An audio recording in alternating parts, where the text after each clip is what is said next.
Hi, I am Fox. The next film is titled, The Dry. This film was directed by Robert Connolly and written by Harry Creep and Robert. The synopsis of this film tells the story of a federal police officer returning to his hometown which happened to be hit by drought to attend the funeral of his best friend who died tragically, but his return reopens the mystery of the death of a teenage girl that has not been solved for 20 years. Starting in Australia, a federal police officer from Melbourne named Aaron Tenga attends the funeral of a teenage friend in his hometown of Kiwara Town.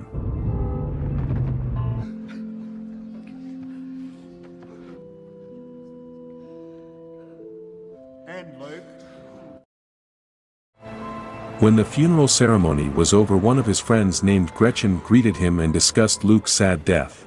Because Luke killed his wife and first child and then committed suicide, while the second child who was still a baby was left alive. For a moment Aaron reminisced about his teenage years when he was still friends with Luke, Gretchen and Ellie, then remembered the tragic conditions when he witnessed Ellie being found dead in the river.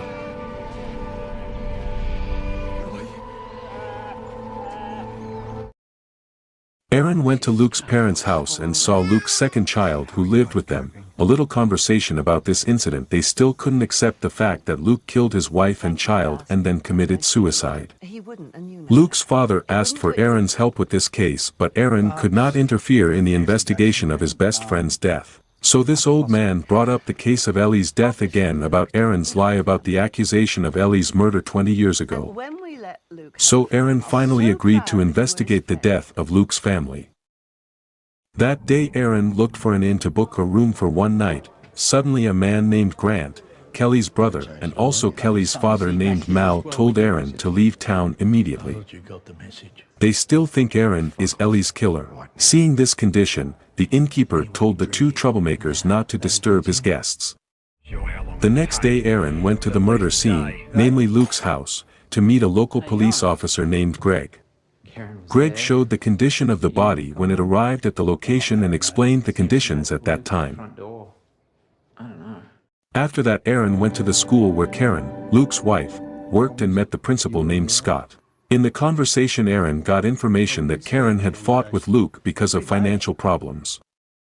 A moment of flashback when the four friends were playing in the river. Luke played a trick on Ellie and made her almost run out of breath in the water. Ellie was angry and invited Aaron to go into the forest to show a large rock, Ellie's favorite place.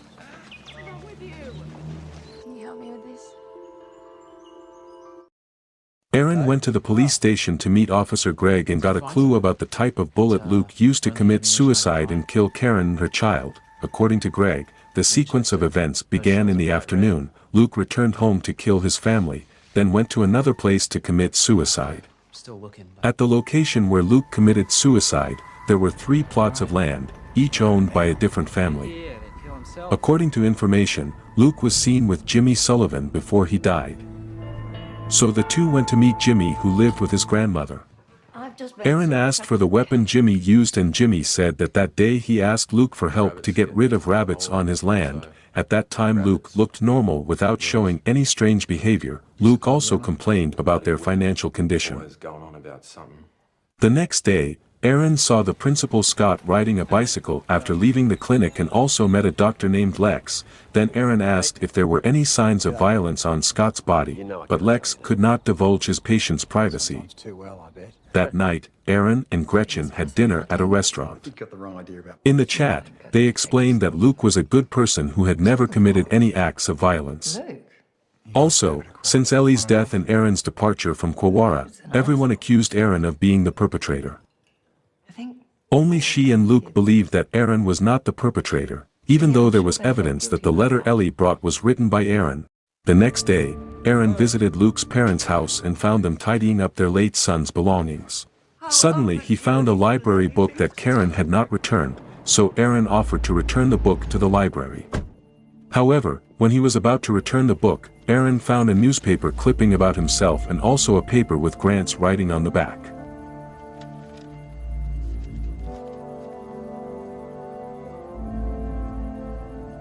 Aaron went to the police station to find information about Karen and Grant's relationship because the writing was written exactly a week before his death. Grant began to be interrogated about this, but he insisted that he had nothing to do with the death of Luke's family and also teased Aaron about a false alibi for Ellie's death. You put them under enough pressure and they just crumble real fast. And fuck you, Fork, right? After the interrogation was complete, Aaron and Greg played CCTV footage around the school. They saw Karen leaving the school and saw nothing suspicious. Does she look like she's struggling? I don't know. To find other clues, Aaron checked the car that Luke used when he committed the murder. Again, there were no useful clues, until when he went out, Aaron saw that his car was covered in blood because there was a calf carcass on the roof. Also on the street there were many flyers with his face written on it saying that Aaron was a murderer, none other than Grant, and when he was about to beat him up, Scott came to calm him down and then invited him to his house to clean his car. After Scott's house, Aaron was in front of his childhood home, so he remembered when he came home, his father greeted him with relief because his father heard the news that a teenage body was found in the river. Hearing that, Aaron immediately ran out to the river. How surprised he was when he saw Ellie's body being evacuated from the river. That night Luke sneaked into Aaron's house to tell him that the police found a letter written by Aaron to Ellie. In order to save Aaron, Luke made a plan for a false alibi, telling him to say he was waiting for Ellie in the river, but because Ellie did not come to the river, Aaron went with Luke until the afternoon to hunt rabbits. Shooting rabbits. It's you and Luke, yeah. Yes, I was shooting rabbits. Clearly that night there was terror because someone threw a stone, breaking the glass of Aaron's house. Feeling threatened, his father decided to invite Aaron to move to Melbourne, even though Ellie's relatives followed him and there was a little tension in the middle of the road. His father asked if Aaron had anything to do with Ellie's death. Aaron denied that he had nothing to do with it, and his father asked again if he was with Luke that day, and Aaron said it was true, showing a lie even though he knew it was wrong. Aaron reaches a dead end in this case and goes to the cemetery, but suddenly Ellie's father appears and tries to chase him away and curses that a murderer is not worthy of visiting his victim's grave. After that, Aaron met Gretchen, who was shooting rabbit pests on her land. For a moment Aaron saw the same type of bullet used by Luke to kill. After that, Gretchen invited Aaron to her house and saw many files on the table. The files were letters of application for assistance for school children worked on by Karen, but after Karen died, the files were returned to her to be worked on by herself.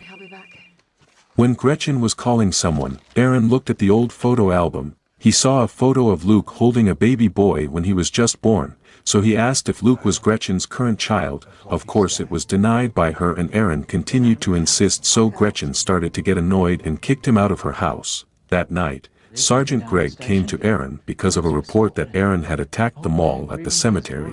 Of course it was denied because it was a false report. It didn't stop there. Sergeant Greg was annoyed because Aaron never told him he had been involved in Ellie's death case, so Sergeant Greg asked him not to interfere anymore in the investigation of Luke's death case.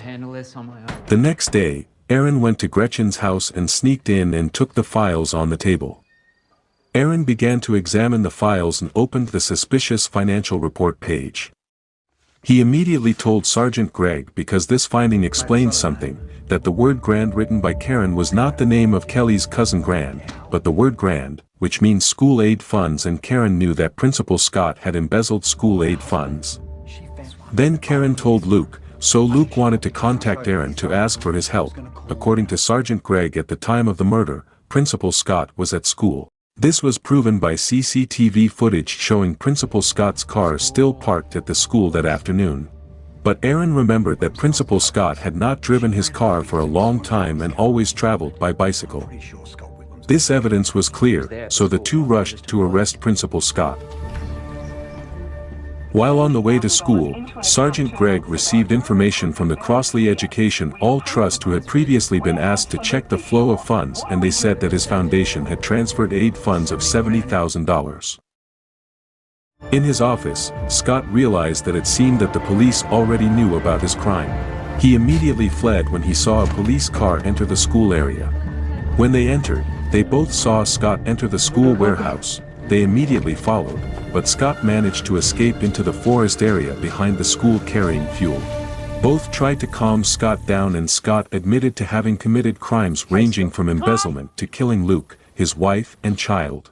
The murder began by intercepting Luke, pretending his bike was broken, then starting to attack Luke, taking Luke's weapon and killing him.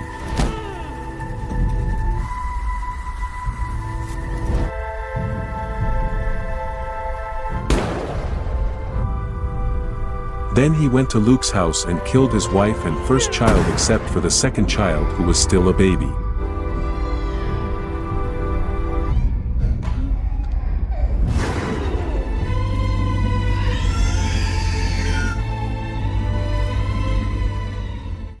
Their efforts were in vain when Scott began to pour fuel on his body and started to light a match while saying that he had embezzled the aid fund to pay off his debts from gambling. And Scott began to burn himself.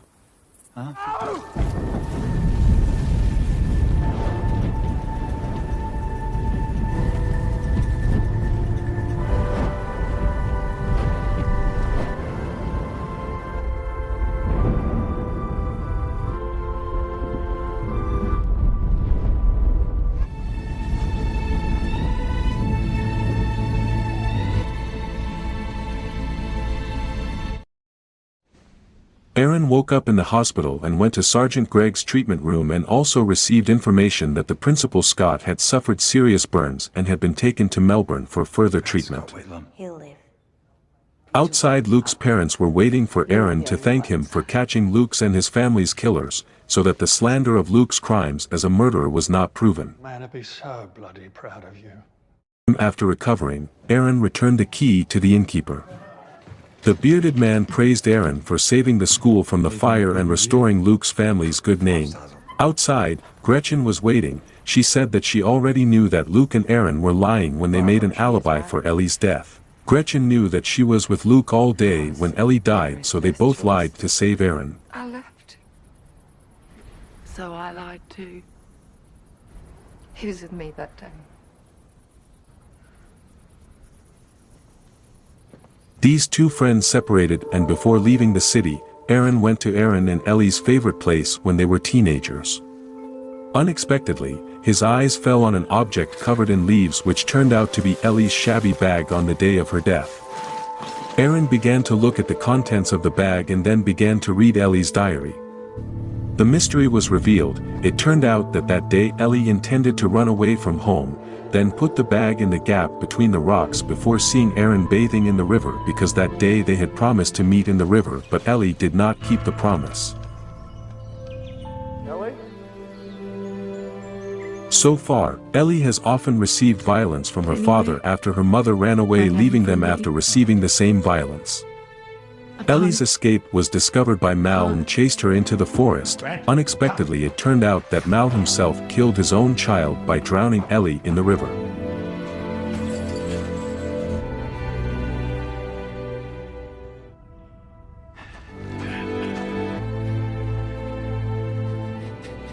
Aaron closed the diary and took Ellie's bag and left the forest with a raging feeling.